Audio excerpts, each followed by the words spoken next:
శ్రీ గురుభ్యో నమః. శ్రీమాత్రే నమః. సత్సంగ పరివారానికి సాదరాహ్వానం.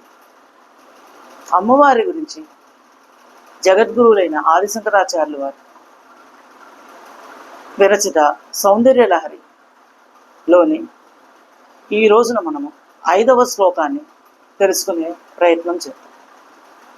గం గణపతే నమః. హరిస్వామారాజ్య ప్రణత జల సౌభాగ్య జననీం పురానారీ భూత్వా పురరిపుమపి క్షోభమనయత్ స్వరోపిత్వాం నత్వా రతినయనలేన వపుషా మునీనామప్యంతః ప్రభవతి మోహాయ మహదాం. శ్రీమాత్రే నమః.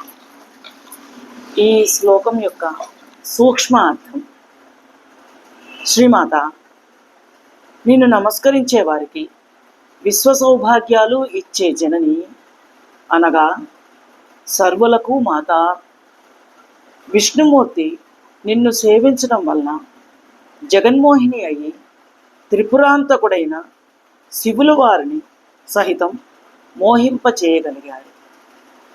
నీకు నమస్కరించడం వలనే మన్మథుడు రతీదేవి నేత్రాలకు కాటుక వలె అందంగా ఉండి, లేదా రతీదేవికి మాత్రమే కన్నులతో కనబడి ఆనంద స్ఫూర్తి రూపుడై ఎందరో మునీశ్వరులను సైతం మోహంలోకి దించగలుగుతున్నాడు.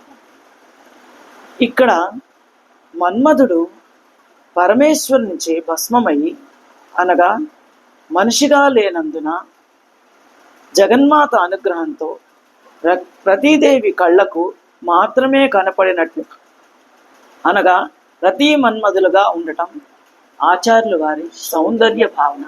శ్రీమాత్రే నమః.